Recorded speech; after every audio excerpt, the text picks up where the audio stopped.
book then called Provost, and indeed the television series. And as you would expect, it met with a certain amount of controversy in Northern Ireland when released. 18 months later, you could argue he's done it again, only with the other side of the sectarian divide, and the book and the television series Loyalists. Peter Taylor, good afternoon. Good afternoon, Dougi. Some might argue you're a glutton for punishment.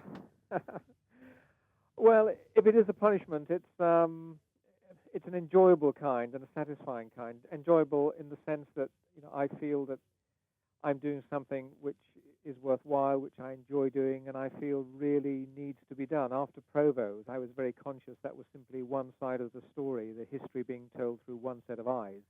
And it was really time that we looked at the same events over the past 30 years through loyalist eyes, which of course give you an entirely different picture, and hence the book and the series Loyalist. I wanted to talk about you first of all because I'm interested as to why a Yorkshireman for 30 years has had such a fascination with this particular part of the world. Well, I suppose I became addicted to it in a way. It was never intended to be thus. I first came to Northern Ireland, my very first visit, knowing absolutely nothing, on Bloody Sunday. That was a fairly horrific initiation to the conflict and the troubles, and I felt guilty that I knew nothing about it. I felt guilty that it appeared that my soldiers, i.e. English, British soldiers, had been involved in this dreadful incident. And I made up my mind that I had to really try and find out why these dreadful things happened then and continue to happen from then onwards. And in the process of trying to find out, to try and explain as much as I could, not in so much to your audience in Northern Ireland who need no explanation, but in particular to an audience in the rest of the United Kingdom. And the more I did, the more fascinated I became in the subject, the more people I got to know. I mean, I've grown up, in a sense, with everybody from Ian Paisley, John Taylor, Andy Tyree, Jerry Adams, Martin McGuinness, and a whole range of them. So I've become almost involved in the subject. I've become involved, I suppose, emotionally in a sense, although I've always tried to remain detached from it in order to give the kind of assessment, objective assessment that I think one has to try and do with such a complex situation. People from Northern Ireland for many years, Peter, have pointed the finger and said that it's very difficult for somebody coming from outside the province to commentate accurately on the situation that we've had here for the last 30 years and for many years before that. What do you feel qualifies you as an Englishman to report the facts as they are, apart from being a journalist?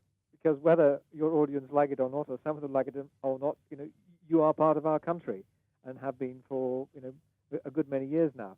That I think my credentials for doing it are simply that I've been over more times than I care to remember. I've written 6 books on the subject. I've made 50, 60 documentaries. I've lost count almost.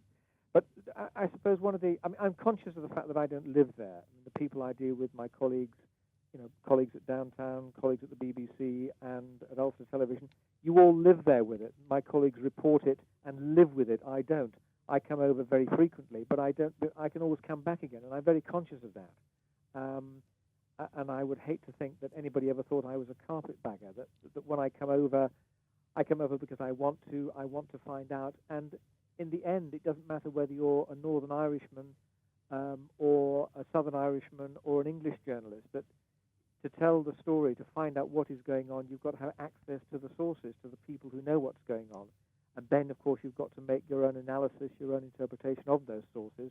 As a result of that, then you produce the report or the article. So it doesn't really matter whether you're coming in from Yorkshire or from London or from Dublin or from Ballynahinch. It's your ability to get at the story and test it rigorously and say and produce what you think to be that elusive thing, the truth. It's interesting you used the word access. That's what you had when you finished the Provost project. Did you find the very fact that you had what seemed to be unlimited access to some very stark realities, that gave you the opportunity to, if you like, do the same from the loyalist perspective? I was very surprised when, in the end, Sam Collins, my producer, and I were given the access to the loyalist paramilitaries that we were. I remember when I was finishing making the Provost series, a senior Provo in West Belfast asked me what I was doing next, and I said, I'm going to try and do the Loyalist. And he smiled and said, well, good luck, but be careful. We wouldn't shoot you, but they probably would. So it was a fairly sort of salutary goodbye. And when I went to talk to the loyalist paramilitaries or their representatives and tell them what I wanted to do, I fully expected them to show me the door and say, away, out, Taylor, Proby lover, which, of course, Taylor isn't. They didn't say that. They'd seen Provos, were fascinated by it because it was an insight into their enemy, those that they had been trying to kill. And we had long discussions with them and said, look, we would like to tell your story, to explore your history, the history of your tradition, your community, but all the interviews have to be full face to camera, no disguises, no masks, no silhouettes, no backs to camera. People have to be identified, and it will not be a sanitized history. It's not a propaganda exercise. It is the truth. It is the story of who you are, what you did, why you did it, where you come from, and critically, this is the important thing, Dougi, the way in which, in the end, the loyalist paramilitaries decided to make the same journey the Provos did from what they call war to peace. And I said, because I believed it, I don't think the loyalists have ever been given full credit for their ceasefire and their participation in the Good Friday Agreement, because without it, we simply wouldn't be where we are. Peter Taylor's Loyalists is on sale in the bookshops tomorrow. It's priced at $16.99 by Bloomsbury Press. We'll chat some more to him after this. Peter Taylor is my guest, my first guest this afternoon. His book, Loyalists, is published tomorrow and on the bookshelves as well. Peter, I wanted to talk to you about the television side to this. I mentioned the fact that the first half went out, or the first third went out on Sunday on BBC Two at 8 o'clock. It's very easy to forget about, I suppose, the people that should never be forgotten in these circumstances, and that is the victims. Absolutely. And I think one of the most important things we did in the making of the series was, first of all, to do interviews with victims of loyalist killings. And not all victims by any means, but victims of some of the most horrendous killings. If any of your listeners saw the first program last week, they will have seen that remarkable interview with Paul Wilson, who was the son of Senator Paddy Wilson, who was brutally killed by John White. In next Sunday's program, you will see one of the victims or the son of one of the victims of the Shankill butchers. We are very conscious that in each program we have to reflect the absolute horror of what people did. It's very easy to forget that, unless, of course, you are a relative, in which case you never do forget. You take it with you for the rest of your life. The other thing that we did that was terribly important is that the team, and we're a very small team of about four people, we contacted either directly, I would ring them, or my colleague would ring them, or we would write to them, all the victims or the relatives of the victims whose cases we dealt with in the program. So people wouldn't just turn on the television and be horrified when they saw the funeral of one of their loved ones. We did the same with Provos, by the way.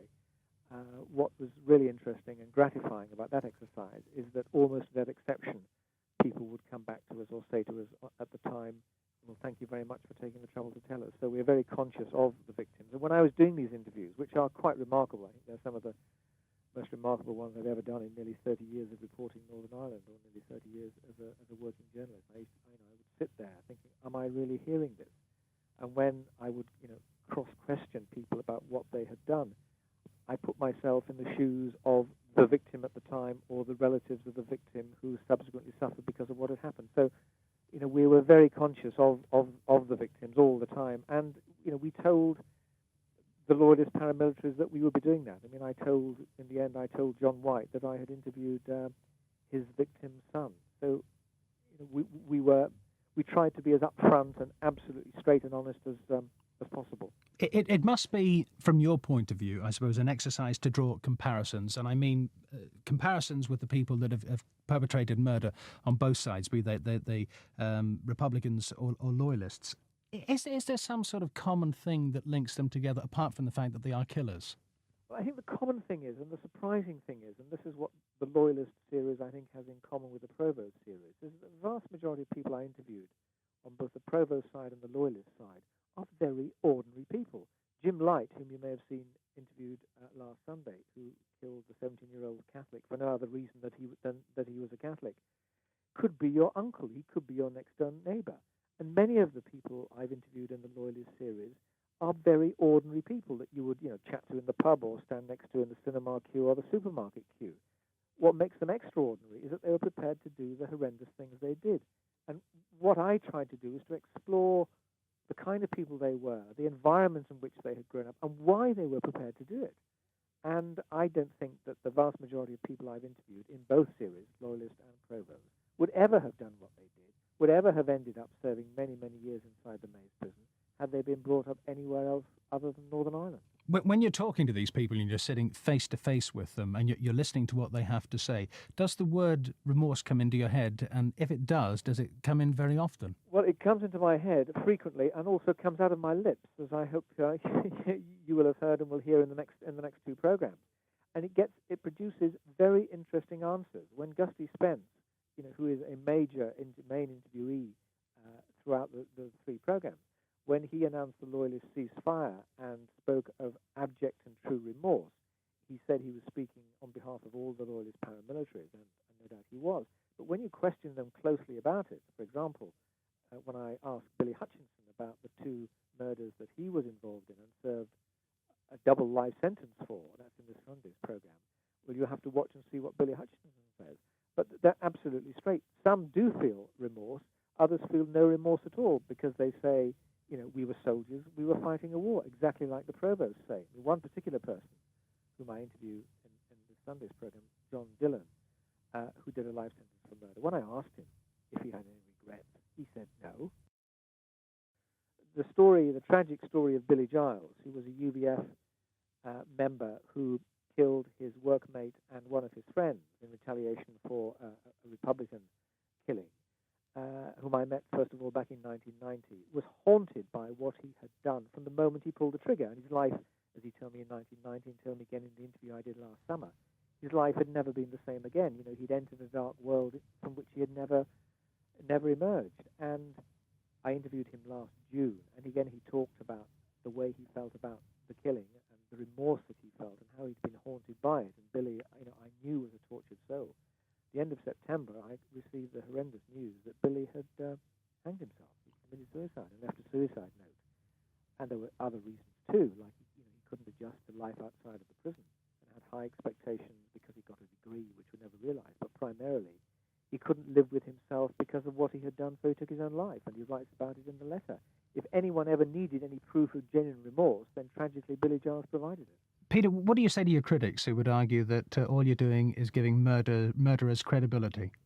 Well, I don't think it gives murderers credibility, and that's the last thing I want to do. I think what I've tried to do, what we've tried to do, both in the series and the book, is to explain to people not just what has happened, certainly to remind people of what has happened because people tend to forget too soon, but why people did what they did and the lessons that can be learnt from it, and the way in which these people who committed the most horrendous acts, in the same way the provost did, decided in the end that violence, political violence, or terrorism, call it what you will, was not the way forward, that in the end their community had to live with the other community.